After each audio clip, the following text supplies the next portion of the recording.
Hello dear student, स्वागत करता हूं आप सबका एक बार फिर से बिहार बोर्ड के number 1 channel Bihar board study पे। डियर स्टूडेंट, आज के क्लास में हम लोग कवर करेंगे क्लास 12th ज्योग्राफी के अब तक 2009 से लेकर 2023 तक जितने सारे सब्जेक्टिव क्वेश्चन आए हुए हैं उन सभी क्वेश्चन को हम लोग कवर कर रहे हैं सेट वाइज में। तो प्यारे बच्चों, आप लोगों को पता है इससे पहले हम लोग सेट जो है 2 तक अपलोड कर दिए हैं। आप लोग अगर नहीं देखे हैं तो चैनल विजिट करेंगे या इसका आपको डिस्क्रिप्शन में लिंक मिल जाएंगे, वहां से भी जाकर के आप इसको देख सकते हैं। तो आज के क्लास में हम लोग सेट यानी तीसरा को कवर करने जा रहे हैं। प्यारे बच्चों, अगर आप लोगों की तैयारी बिल्कुल भी नहीं हो पाई, अपने तैयारी को लेकर चिंतित है कि आपका सब्जेक्टिव क्वेश्चन का तैयारी नहीं हो पा रही है, तो बिल्कुल निश्चिंत हो जाइए। प्यारे बच्चों, आपको पूरी तरह से एंड तक आपको देखना है। इसमें सेट हम लोग जो है 10 तक यानी आप लोगों को प्रोवाइड करेंगे और इन 10 सेट्स को अच्छे से देख लेना है और आप लोगों को यहां से जो है एक भी क्वेश्चन बाहर आपको देखने को नहीं मिलेंगे। ठीक है, जैसे कि आप भी जानते होंगे कि जो प्रीवियस ईयर से लगभग जो है 60 से 70% सब्जेक्टिव क्वेश्चन जो है डेफिनेटली आपके एग्जाम में आपको देखने को मिलेंगे। ओके, तो पूरी तरह से आपको एंड तक देखना है और साथ में आप लोग अपने अपने फ्रेंड्स के ग्रुप वगैरह जहां भी है हर जगह शेयर कर दें। और जो बच्चे अभी तक चैनल को अगर आप लोग सब्सक्राइब नहीं किए तो चैनल को आप लोग सब्सक्राइब कर लेंगे। ओके, तो चलिए डियर, हम लोग स्टार्ट करते हैं आपके स्क्रीन पे आपके समक्ष में। ठीक है, चलिए फर्स्ट क्वेश्चन क्या कहलाता है कि जल संसाधन का संरक्षण जरूरी क्यों है। तो प्यारे बच्चों, हम लोग जानते हैं कि जल ही एक जीवन है और इसका जो हमें यानी संरक्षण रखना ही बहुत जरूरी है। ठीक है, बहुत अहम है। तो हम बात करते हैं इसके बारे में, जैसे कि तीव्र गति से जनसंख्या वृद्धि उसकी मांग तथा जल के असमान वितरण के कारण जल यानी प्रति व्यक्ति उपलब्धता दिनों दिन में जो है क्या कम होती जा रही है। जैसे कि आप लोगों को पता है जो जनसंख्या जो बहुत तेजी से बढ़ रहा है, ठीक है, और ये दिन प्रतिदिन जो होता है क्या यानी इसका जो उपलब्धता यानी कम होते जा रहा है, किसका यानी पानी का। ठीक है, जैसे कि जनसंख्या वृद्धि बढ़ रहा है और साथ में क्या होता है कि इतना ही नहीं, सीमित उपलब्धता जल संसाधन औद्योगिक कृषि और घरेलू निस्मरणों से जो प्रदूषित होता जा रहा है। जबकि आपको पता है कि जल जो है मतलब मीठी जल जो है बहुत कम है, उसमें से भी जो है मतलब जलों को जो है क्या कर दिया, दूषित करते जा रहा है। ठीक है, जैसे कि आपको पता है औद्योगिक जो है सबसे बड़ा जो है दूषित करता है किसको, जलों को। ठीक है, कल कारखाना फैक्ट्री जो है वो जाते हैं किसमें, नदी में, और वहां जाकर के जो है नदी को क्या कर देते हैं, प्रदूषित करता है। ठीक है, और यह देखिएगा यहाँ इसमें क्या औद्योगिक, उसके बाद कृषि से में भी जो है होता है, क्योंकि सिंचाई किया जाता है उसमें, घरेलू जो है घरेलू उपयोग में भी जो इसको जलों को क्या कर दिया जाता है, प्रदूषित किया जा रहा है। और जल की गुणवत्ता में जो हास होता जा रहा है, यानी जल की गुणवत्ता दिनों ब दिन जो है क्या खराब होता जा रहा है। इस कारण उपयोग जल संसाधनों की उपलब्धता और सीमित होती जा रही है, यानी धीरे धीरे जो है ये सीमित होते जा रहा है क्या, जल। ठीक है, जल संसाधन लगभग अगर बात करें हम लोग 90% जल का उपयोग जो है सिंचाई के लिए किया जाता है। आपको पता है 90% जो है जल जो उपयोग किया जाता है वो सिंचाई के लिए किया जाता है। ठीक है, चाहे खेती बाड़ी के लिए जो सिंचित किया जाता है वो 90% जल जो है मतलब जल जो है क्या करते हैं यानी सिंचाई के लिए उपयोग किया जाता है। ओके, भारत के लगभग सभी राज्यों में जो है सिंचाई क्षेत्र बढ़ाने की आवश्यकता है। ऐसे स्थिति में उपभोक्ताओं के लिए जो है संतुलित तथा पर्याप्त जल आपूर्ति के लिए जल संरक्षण जरूरी है। ठीक है, इसलिए जो है बहुत ही जरूरी है, क्योंकि सबसे ज्यादा आपको जाता है वेस्ट यानी किसमें जाता है, यानी सिंचाई में। आप लोगों को पता है किसमें जाता है, सिंचाई के लिए जा रहा है। और इसमें 90% जल जो है सिंचाई में उपयोग किया जाता है। साथ में घरेलू में जो है साथ साथ में क्या कल कारखाना फैक्ट्री में जो उससे भी जो है क्या जलों को दूषित किया जाता है। तो इससे बचाने के लिए हमको क्या करना चाहिए, इसको जल को जो है संरक्षित करना चाहिए। ठीक है, तो ये बिल्कुल आप लोग के लिए ये आई होप आपको समझ में आ गया होगा। पहला क्वेश्चन, जल संसाधन का संरक्षण जरूरी क्यों, इसके बारे में आई होप आप लोग को समझ में आ जाएंगे। ठीक है, तो चलिए नेक्स्ट क्वेश्चन की ओर चलते हैं। क्वेश्चन नंबर दूसरा आपके स्क्रीन पे। ठीक है, पहले देख रहे हैं दूसरा नंबर क्वेश्चन आपके स्क्रीन पे देख पा रहे हैं आप लोग। मेट्रो रेलवे क्या है।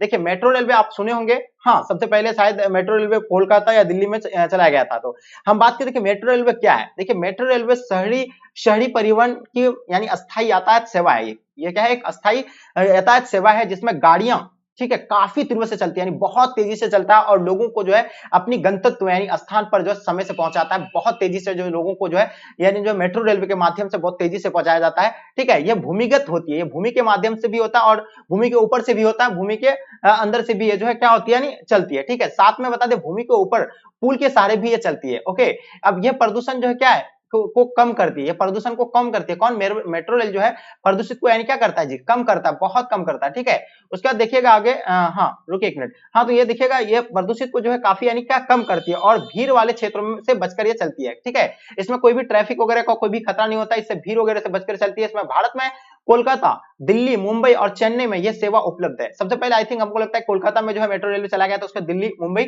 और चेन्नई। तो ये बिल्कुल आपको आई होप समझ में आ गया होगा कि मेट्रो रेलवे क्या है, इसके बारे में आप लोग अच्छे से डेफिनेशन दे सकते हैं, उम्मीद है हमें। ठीक है, चलिए आप देखते हैं हम लोग तीसरा नंबर क्वेश्चन आपके स्क्रीन पे आपके समक्ष में। चलिए बहुत ही इंपॉर्टेंट क्वेश्चन है ये, जितने सारे क्वेश्चन आपको हम प्रोवाइड कर रहे हैं ये बहुत ही आपके लिए विवेक क्वेश्चन है। ठीक है, तो देखिए सबसे पहले बात करते हैं जनसंख्या वितरण को प्रभावित करने वाले कारकों के बारे में हम लोग बात करेंगे। ठीक है, तो देखिए यहाँ तो 4 भौगोलिक कारक पूछा, लेकिन हम आपको बहुत बताएंगे यहाँ से। ठीक है, तो देखिए हम लोग बात करते हैं जनसंख्या वितरण को प्रभावित करने वाले 4 भौगोलिक कारक जो निम्नलिखित है, आपके इसके नीचे नाम दिया हुआ। पहला हम लोग देखते हैं जल की उपलब्धता। अगर जल की उपलब्धता जहां कम होगा तो वहां लोग जो अपना निवास नहीं करना चाहेंगे, ठीक है। तो इससे भी जो है लोग क्या क्या करता है, यानी जनसंख्या वितरण को जो है क्या करता है, यानी प्रभावित करता है, ठीक है। ये वहां नहीं भी बसेंगे। भू आकृति, अगर भूमि का आकृति अगर सही रहेगा, जहां समतल मैदानी इलाका रहेगा, तो वहां ज्यादा जो लोग यानी बसने का जो है बसते हैं, ठीक है। और बात करते हैं क्या, जलवायु, जलवायु जहां का अनुकूल रहेगा, लोग जो है क्या जलवायु जहां अनुकूल मिलेंगे वही ना ज्यादा रहना पसंद करेंगे, ठीक है। आप देखिएगा ज्यादा गर्मीले क्षेत्र में जो लोग नहीं रहना पसंद करेंगे, या ज्यादा ठंडा क्षेत्र में भी जो लोग यानी रहना पसंद नहीं करते हैं। तो जलवायु भी जो है बहुत बड़ा यानी परिवर्तन करता है किसको, यानी जनसंख्या को। तो ये भी आप लोगों को बिल्कुल आइए पता है। अब मिट्टी की गुणवत्ता, मिट्टी की जो है गुणवत्ता से जो लोग यानी नहीं होते हैं, ठीक है। आपको पता है कहीं जो होता क्या होता है, भूस्खलन, या कहीं चिकनी मिट्टी, यानी मिट्टी या मतलब समझ रहे, जहां उपजाऊ क्षेत्र होगा तो वहां जो लोग जो है बसना ज्यादा पसंद करेंगे, ठीक है। तो उसके बाद देखिएगा वन, वन से भी जो है लोग क्या करता है, जनसंख्या वितरण को जो है प्रभावित करता है, ठीक है। चलिए, हाँ चलिए उसके बाद बात करते हैं खनिज, खनिज भी जो है क्या करता है, यानी क्या करता है, यानी जनसंख्या वितरण को जो है प्रभावित करता है। उसके बाद औद्योगिकरण, आपको पता है कल कारखाना, फैक्ट्री जो है, फैक्ट्री के आसपास जो है लोग रहना पसंद करते हैं, उससे क्या होता है, रोजगार मिलता है। तो ये भी आप लोगों को बिल्कुल इसका जो है प्रभावित करना, ये भी जो है प्रभावित करते हैं। तो ये भी आप लोगों को बिल्कुल परफेक्ट आयोग समझ में आ गया होगा। नगरीकरण भी जो है बहुत ज्यादा यानी प्रभावित करता है। आपको पता है नगर में जो है लोग यानी ज्यादा जो है बसना पसंद करते हैं, किसके मुकाबले में, गांव के मुकाबले में। तो ये जो आप लोग को आई होप आपको समझ में आ गया होगा, जनसंख्या वितरण को प्रभावित करने वाले ये आपको 8 लगभग कारक बताए, जो आपके लिए बहुत ही इंपॉर्टेंट था, और इसके बारे में आप लोग खुद से जो है डिफिनेशन दे सकते हैं। हमें उम्मीद है सिर्फ आपको याद रखना है जल की उपलब्धता, भू आकृति, जलवायु, मिट्टी, वन, खनिज, औद्योगिक एवं नगरीकरण। तो ये जो था यानी प्रभावित करने वाले कारक है, इसको आप लोग याद रखेंगे, ठीक है। आप बात करते हैं क्वेश्चन नंबर चौथा आपके स्क्रीन पे, भारत के लौह इस्पात उद्योग के विकास के लिए उपलब्ध भौगोलिक दशाओं का वर्णन करें। 4 नंबर क्वेश्चन आपके स्क्रीन पे, काफी इंपॉर्टेंट क्वेश्चन है। देखिए हम लोग बात करते हैं भारत के लौह इस्पात उद्योग के विकास के लिए जो उपलब्ध भौगोलिक दशा है, उनके बारे में हम लोग चर्चा करेंगे। तो देखिए हम लोग बात करते हैं लौह इस्पात उद्योग, ये आधारभूत उद्योग है। इससे विभिन्न कल कारखानों के लिए मशीन तथा संयंत्र, कृषि के उपकरण तथा परिवहन के साधन बनाए जाते हैं। ये लौह इस्पात उद्योग जो है ऐसा आधारभूत उद्योग है जो विभिन्न जो है कल कारखाना, जो मशीन से बहुत सारी चीजों का जो है क्या करता है, ये मशीनरी सामान तैयार करते हैं, संयंत्र, कृषि के उपकरण, बहुत सारे जो ये चीजें तैयार किया जाता है, किसके माध्यम से, लौह इस्पात उद्योग के माध्यम से। वास्तव में ये उद्योग आधुनिक सभ्यता की रीढ़ है, यानी कहा जाता है कि आधुनिक सभ्यता का जो है रीढ़ का हड्डी कहा जाता है किसे, यानी भारत जैसे, यानी किसको, यानी लौह इस्पात उद्योग को, ठीक है। तो ये चलिए आगे देखेंगे हम लोग, भारत में लौह इस्पात उद्योग की स्थापना के लिए उपयुक्त भौगोलिक दशाएं मिलती है। यहाँ उच्च कोटि की हेमेटाइट, यानी क्या मिलता है, इसका रीजन क्या है, यहाँ जो है अपना भारत में उच्च कोटि की जो हेमेटाइट मिलता है, लो एस्क है, ठीक है। उसका विटामिन्स यानी कोयला, जो कोयला का 4 प्रकार है उसमें से जो विटामिन्स है, कोयला जो पाया जाता है, उसका चूना पत्थर, मैग्नीज इत्यादि जो है यहाँ पर्याप्त मात्रा में, जैसे कि कौन सा इलाके में मिलता है, छत्तीसगढ़ में मिल जाता है, उत्तरी उड़ीसा में मिलता है, झारखंड में मिलता है, झारखंड में पता है कोयला के लिए सबसे अधिक फेमस है, छत्तीसगढ़ में भी मिलता है। उसके बाद ये आप देखिएगा पश्चिम बंगाल अर्ध चंका क्षेत्र उपलब्ध है। ये सभी कच्चे माल स्थूल पर हास वाले होते हैं, और यह अतः इसका उद्योग स्थापना कच्चे माल के इन स्रोतों के निकट हुई है। यानी जो है ये जितने सारे उद्योग मतलब इस्पात उद्योग जो है ये सभी जो है क्या कच्चे माल के निकट है। और ये जो उद्योग आप लोगों को बता दिए कहाँ कहाँ का है, ये छत्तीसगढ़ हो गया, उत्तरी उड़ीसा, झारखंड, पश्चिम बंगाल, ठीक है। इन क्षेत्रों में जो है आप देखिएगा ये जो है कच्चे माल की जो है कच्चे माल यानी देते हैं, और इसका इसलिए जो है ये उसके निकट जो है ये है, ठीक है। इनके अतिरिक्त जल विद्युत, सस्ते श्रमिक, रेल मार्ग तथा जल मार्ग क्या होता है, देशी तथा विदेशी बाजारों की भी सुविधा उपलब्ध है। इसका परिणाम स्वरूप प्रदेश में जो है लौह इस्पात उद्योग प्रारंभ में ही स्थापित कर दिया गया है। तो ये जो आप लोगों को पता है कि ये लौह इस्पात उद्योग आपको समझ में आ गया, उसका 2-3 रीजन होता है, जब निकट यानी बाजार हो, हर तरह की सुविधा हो, और इससे जो है क्या यानी इसका भौगोलिक दशा के बारे में आप लोगों को बताया, किसके बारे में, भारत के लौह इस्पात उद्योग के बारे में, इसका भौगोलिक दशा के बारे में आप लोग को आयोग समझ में आ गया होगा, ठीक है। तो ये चीज था आप लोग का चौथा क्वेश्चन जो आपको हम क्लियर करवाए, किसके बारे में, यानी भारत के लौह इस्पात उद्योग के विकास के बारे में हम बताए कि लौह उद्योग विकास जो है कैसे कौन कौन क्षेत्र में है सबसे, तो ये भी आप लोगों को पता है, ठीक है। चलिए इसका रीजन आपको पता है क्या यानी है, यहाँ का जो है क्या कोयला हो गया, ठीक है। उसके बाद हेमेटाइट लोहा इसके जो है ये जो है पर्याप्त मात्रा में पाया जाता है, मैग्नीज पाया जाता है, ठीक है। सभी राज्य में जो राज्य का नाम भी आप लोगों को दर्शाएं, इन राज्यों में जो है पाए जाते हैं, ठीक है। जिसके रीजन से इतना जो है मतलब यहाँ क्या है, धीरे मतलब प्रगति पर है, ठीक है। क्वेश्चन नंबर 5 देखेंगे हम लोग आपके स्क्रीन पे, आपके समक्ष में, आकार के आधार पर नगरीय बस्ती का वर्गीकरण। देखिए हम लोग बात करते हैं, आपको पता आकार के आधार पर जो है नगरी का बस्ती का वर्गीकरण किया जाता है। पहले आपको पता होगा शहर बांटा जाता है, नगर बांटा जाता है, महानगर तथा मेगा नगर। तो इन क्षेत्रों में जो है बांटा जाता है किसके, यानी आकार के आधार पर, और किसके आधार पर, यानी जनसंख्या के घनत्व के आधार पर बांटा जाता है। तो आप लोग हम पहले सबसे पहले हम लोग बात करेंगे शहर के बारे में, यानी शहर किसे कहते हैं, आपको कभी कभी क्वेश्चन आ जाएंगे, तो याद रखिएगा शहर जो है किसी उस आदिवास को कहते हैं। देखिए शहर जो है उस आदिवास को कहते हैं जिसकी जनसंख्या कम से कम 5000 हो, कम से कम कितना होना चाहिए, 5000 हो तो उसको जो है क्या कहा जाता है, शहर कहा जाता है।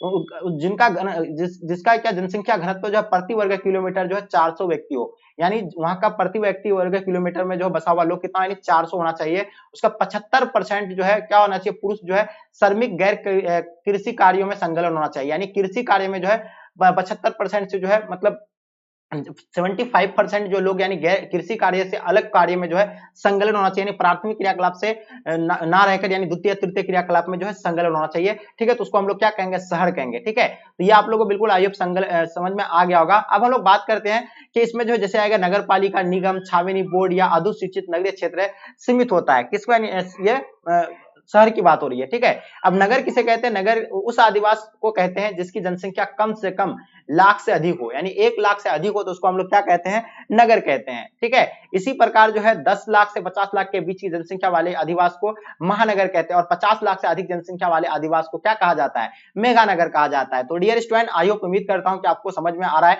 ये बहुत ही इजी क्वेश्चन था और बहुत ही इंपॉर्टेंट भी क्वेश्चन था ये, क्योंकि अक्सर आपको पूछे जाते हैं। तो आकार के आधार पर नगरीय बस्ती का वर्गीकरण आपको बता दिया, शहर जहां जो है आपको यानी 5000 होना चाहिए, कम से कम वहां का जनसंख्या 5000 होना चाहिए, और प्रति व्यक्ति वर्ग किलोमीटर में लगभग 400 व्यक्ति जो है निवास करना चाहिए। 75% लोग जो है क्या होना चाहिए, गैर कृषि कार्यों में जो है संलग्न होना चाहिए, यानी द्वितीय तृतीय चतुर्थ क्रियाकलाप में संलग्न होना चाहिए। ठीक है, उसके बाद जो है इसमें जो आपका आ जाएगा नगर पालिका आ जाएगा, नगर छावनी, और उसके बाद हम आपको बताया क्या नगर के बारे में, नगर में उसको कहेंगे जिसमें 1 लाख से अधिक जनसंख्या आएंगे उसको नगर कहलाएंगे। ठीक है, और महानगर आपको तो बता दिया आपको, यानी जहां 10 लाख से 50 लाख के बीच अगर जनसंख्या होगा तो महानगर। मेगानगर तो आपको पता है 50 लाख से अधिक वाले को मेगानगर कहेंगे। तो इसके बारे में आप लोग आई होप डेफिनेटली आप इसका एक्सप्लेनेशन के साथ आप लिख सकते हैं। अब बात करते हैं हम लोग छठा नंबर क्वेश्चन आपके स्क्रीन पे, बहुत इंपॉर्टेंट क्वेश्चन, ये क्वेश्चन कई बार आपको हम बताए। सहकारी कृषि आप क्या समझते हैं, देखिए सहकारी कृषि जो होता है यानी घर के कई सदस्य मिलकर के जो है इसमें क्या एक सामूहिक तौर पर जो है कृषि करते हैं, क्या करते हैं इसमें, यानी सामूहिक तौर पर जो है कृषि करते हैं, और इसी को हम लोग सहकारी कृषि कहते हैं। जब किसानों का एक समूह अपने स्वच्छा से कृषि से अधिक लाभ कमाने के लिए यानी सहकारी संस्था का गठन करता है, और मिलजुल कर इसमें आपसी सहयोग से, बताया ना आपको कि मिलजुल कर आपसी सहयोग से यानी परिवार के सदस्य के द्वारा जो है इसमें खेती करता है, और इस प्रकार की खेती को जो है सहकारी कृषि कहा जाता है। तो प्यारे बच्चों, छठा नंबर क्वेश्चन का आपको आंसर बिल्कुल परफेक्ट आपको समझ में आ गया होगा। ठीक है, तो आप लोग इसको नोट कर लीजिएगा। अब हम लोग बात करते हैं क्वेश्चन नंबर 7, नोएडा एवं बरौनी के महत्व का उल्लेख करें। देखिए नोएडा के बारे में आप लोगों को कई बार बताए थे, नोएडा जो है उत्तर प्रदेश और जो है दिल्ली के बीच का है ये। ठीक है, जिसमें जो शायद आई थिंक दिल्ली में ही पड़ता है। ठीक है, तो नोएडा की बात अगर हो तो नोएडा गुड़गांव यानी दिल्ली मेरठ औद्योगिक प्रदेश का एक प्रमुख औद्योगिक केंद्र है। शायद ये नोएडा जो उत्तर प्रदेश पड़ता है, नोएडा गुड़गांव और दिल्ली के जो औद्योगिक प्रदेश का एक प्रमुख जो है औद्योगिक केंद्र है। ये क्या है, एक औद्योगिक केंद्र है। यहाँ जो है सबसे ज्यादा जो सॉफ्टवेयर और इलेक्ट्रॉनिक जो है सबसे ज्यादा चीजें जो है पाया जाता है और सबसे ज्यादा बनता है, और आप उसी के नाम से जो अपना छाप बना लिया, कौन, नोएडा। देखिए नोएडा की बात करें, ये कहां पे, नोएडा गुड़गांव और दिल्ली मेरठ के औद्योगिक प्रदेश का एक प्रमुख औद्योगिक केंद्र है, जो दिल्ली से सटे स्थित है। ये छोटे और बाजार उन्मुख विद्युत इंजीनियर के हल्के सामान और इलेक्ट्रॉनिक औद्योगिक महत्वपूर्ण है। यहाँ जो है किस चीज के सामान सबसे ज्यादा आपको देखिए, इंजीनियरिंग का सामान, ठीक है, हल्के सामान, उसका इलेक्ट्रॉनिक का भी आपको सामान जो है, इनके वजह से जो है ये अपना जो है सॉफ्टवेयर वगैरह का चीजें भी आपको जो यहाँ नोएडा में जो मिलेंगे, और इसकी की वजह से अपना यानी छाप बना लिया है। सॉफ्टवेयर इलेक्ट्रॉनिक जो है, ये जो है सॉफ्टवेयर और इलेक्ट्रॉनिक में अपनी पहचान बना चुका है। कौन, नोएडा के बारे में बात हो रही है। ठीक है, जो उत्तर प्रदेश में है, लेकिन ये उत्तर प्रदेश और दिल्ली के बीच में है, ये चीज आपको पता होना चाहिए। अब बरौनी की बात करते हैं, यार बरौनी तो अपना बिहार में है, ये सब जानते हैं कि बरौनी अपना बिहार में है। ये कौन सी नदी के किनारे, गंगा नदी के उत्तर स्थित में है। ये दक्षिण और मध्य बिहार के राजेंद्र पुल से जुड़ा हुआ है। ये कौन सा पुल से जुड़ा हुआ है, राजेंद्र पुल से जुड़ा एक महत्वपूर्ण औद्योगिक केंद्र है। कौन, बरौनी एक महत्वपूर्ण औद्योगिक केंद्र है, जहां तेल शोधक, आपको पता है जहां तेल शोधक कारखाना है, ये आपको पता क्या है, वहां तेल शोधक कहां पे कारखाना है, बरौनी में। ठीक है, इसमें यहाँ क्या मिलता है, पेट्रो रसायन, ताप विद्युत, रासायनिक खाद और दुग्ध विद्युत विकसित होता है, और ये उत्तर बिहार के एक महत्वपूर्ण रेलवे जंक्शन भी है। बरौनी एक उत्तर बिहार का रेलवे का एक महत्वपूर्ण क्या जंक्शन भी है। और एक चीज और भी आपको पता होना चाहिए कि बरौनी जो है क्या, यानी हाँ, बरौनी से ही जो सबको यानी जितने सारे बिहार में बिजली सप्लाई हो रही थी, बरौनी से ही हो रही है। ठीक है, इलेक्ट्रॉनिक की। ठीक है, तो ये चीज आपको इलेक्ट्रॉनिक बोल रहे हैं, इलेक्ट्रिक जो है पूरा सप्लाई होती है कहां से, वो बरौनी से ही होता है सभी को। ठीक है, सभी जिलों में जाते हैं जो उसी से वहीं से जाते हैं। ठीक है, अब बात करते हैं वो 8 नंबर क्वेश्चन आपके स्क्रीन पे आपके समक्ष में। ठीक है, काफी इंपॉर्टेंट क्वेश्चन है। चलिए, बहुत ही आप लोग नोट करते चलेंगे एक एक चीजों को, ये सभी क्वेश्चन आपके लिए अति महत्वपूर्ण है। देखिए, जल प्रदूषण को रोकथाम के लिए महत्वपूर्ण है सुझाव आपको बताना है। देखिए आखिर जो ये जो इतना जो तेजी से जो है मतलब जल प्रदूषण हो रहा है, इनको आखिर रोका कैसे जाए, तो इनके बारे में हम लोग बात करेंगे। तो प्यारे बच्चों, जल प्रदूषण नियंत्रण के लिए उपाय, जल प्रदूषण की यानी क्या भयावह स्थिति एवं दुष्परिणामों को देखते हुए ये आवश्यक है कि इसके नियंत्रण की उपाय की जाए। इसके लिए मतलब अग्र उपाय आवश्यक है। यानी जो अभी ये जल प्रदूषण का एक डर रहता है, डर बना हुआ है आगे फ्यूचर में, ठीक है, आने वाली पीढ़ियों के लिए, तो उसको देखते हुए इसमें जो है बहुत यानी तेजी से जो है मतलब यानी क्या होना चाहिए, एक्शन लेना चाहिए। जिसमें पहला इसमें क्या दिया हुआ है, नगरों की गंदी और सीधी आसपास के जल स्रोत में नहीं मिलने देना चाहिए। यानी नगरों की जो गंदगी को सारे जो है किसमें, यानी सीधे जो है आसपास के जल स्रोत में जो है नहीं मिलाना चाहिए, उसमें डाल देते हैं और जिससे उसको जो है यानी क्या कर देते हैं, प्रदूषित कर देते हैं। वो नाला जो है क्या नदी से जो है कनेक्ट कर देते हैं और नदी में जाकर के वो सीधा पड़ जाता है और नदी के जो है पानी को जो क्या कर देते हैं, वो दूषित कर देते हैं। ठीक है, तो ये इसको जो है क्या नहीं मिलाना चाहिए, उसके प्रकृष्ट किए जाना चाहिए। ठीक है, उसके लिए अलग जो है अलग जगह जो है मतलब करना चाहिए। ठीक है, यानी जो मल मूत्र जो गंदगी होता है उनके लिए यानी अलग अलग जो है एक जगह मतलब ये करना चाहिए। ठीक है, उसका दूसरा अगर बात किया जाए तो सीवेज का जल भी सीधे नदियों में नहीं मिला मतलब मिलने देना चाहिए। अब देखिए सीवेज का जल भी जो है सीधे नदियों में जो है नहीं मिला देना चाहिए, ये जो है दूसरा इसका पॉइंट है। तीसरा आपका देखिएगा, औद्योगिक क्षेत्र से निकलने अपशिष्ट को बीने शोधित किए लिए स्रोतों में नहीं मिला देना चाहिए। यानी जो औद्योगिक से कल कारखाना फैक्ट्री से मल मूत्र जो भी निकलता है उसके जो है अपशिष्ट को बिना जो है शोधित किए जल स्रोत में नहीं जो है मिलने देना चाहिए। तो यानी बिल्कुल इसको जो है बिल्कुल इसका यानी फिल्टर हो, उसके बाद जो उसको मिलाना चाहिए। उसका दूसरा क्या हो, कूड़ा करकट निपटाने की उत्तम व्यवस्था की जाए। यानी कूड़ा करकट जो होता है इसको जो है निपटाने की उत्तम व्यवस्था की जाए ताकि सीधे जल स्रोत में ना मिल सके। ठीक है, कूड़ा करकट जो होता है उनको जो है उसके लिए जो है अलग व्यवस्था करना चाहिए, उसमें जो है क्या यानी पानी में जहाँ उसमें ना मिले। ठीक है, ताकि उसका गुणवत्ता जो है खराब ना हो। गांव में शौचालय की उत्तम व्यवस्था होनी चाहिए। जो आपको पता है गांव देहात में जो है लोग जो है खुले में शौच करते हैं। ठीक है, ये तो आप लोग पता होगा, बहुत सारे लोग देखते होंगे, सुबह सुबह आप देखिएगा तो आपको मिलेंगे। ठीक है, हाँ आप लोग हंसिएगा नहीं, ये रियलिटी है। ठीक है, तो इसको जो है क्या करना चाहिए, इसमें जो उत्तम व्यवस्था होनी चाहिए, सबको जो है क्या बनाना चाहिए, अपना घर में जो है ये बनाना चाहिए, शौचालय बनाना चाहिए। यह प्रावधान होना चाहिए कि गांव तथा शहर के लोग जल स्रोत के समीप मल त्याग ना करें। यानी मल मूत्र जो भी त्याग करता है वो आप देखिएगा अगर झील, छोटा छोटा झील या नदी होता है उनमें जाकर उसके आसपास में जो है जाकर के क्या मल मूत्र को जो है त्याग करते हैं। ठीक है, तो इससे भी जो है क्या करते हैं, प्रदूषित होता है, तो उसको वो नहीं करना, इससे भी जो है रोकना है। उसके बाद वाहित जल के नदियों में छोड़ने से पूर्व कृत्रिम तालाबों में रासायनिक विधि से उपचारित करना चाहिए। ये भी जो है इसमें छठा पॉइंट, ये बहुत ही महत्वपूर्ण पॉइंट है। सातवां पॉइंट, खेतों में रासायनिक उर्वरकों के स्थान पर जैविक खादों का पर ध्यान देना चाहिए, क्योंकि खेतों में जल के माध्यम से जल स्रोतों से मिलकर उसे प्रदूषित करते हैं। ये बात बिल्कुल सही है। ठीक है, तो ये आप लोग को बिल्कुल परफेक्ट आपको समझ में आना चाहिए। इसमें सबसे ज्यादा जो है इसमें रासायनिक जो है रासायनिक खादों का इस्तेमाल जो है बहुत कम मात्रा में करने बोलता है। ठीक है, इसमें जो है जैविक खादों का उपयोग करने बोल रहा है। ठीक है, तो ये चीज आप लोग का जो था यानी किसके बारे में बता रहे थे, आपको जल प्रदूषण की रोकथाम के लिए महत्वपूर्ण आपको उपाय बता रहे थे। अब हम लोग बात करते हैं 9 नंबर क्वेश्चन आपके स्क्रीन पे आपके समक्ष में, काफी इंपॉर्टेंट क्वेश्चन है। आई होप इसके बारे में आप लोग को डेफिनेटली पता होगा। तो हम बात करेंगे किसके बारे में, व्यापार संतुलन के बारे में बात करेंगे। देखिए व्यापार संतुलन क्या है, व्यापार संतुलन में प्रत्येक देश कम या अधिक मात्रा में वस्तुओं का जो है आयात निर्यात करता है। इसमें जो है क्या करता है, किसी सामान को कोई देश से जो है लाते हैं और किसी अपने देश से जो है सामान को भेजते हैं। तो अपना देश से सामान को भेजना है निर्यात, यानी किसी देश से हम लोग अगर कोई चीज अगर मंगाते हैं उसको आयात कहा जाता है।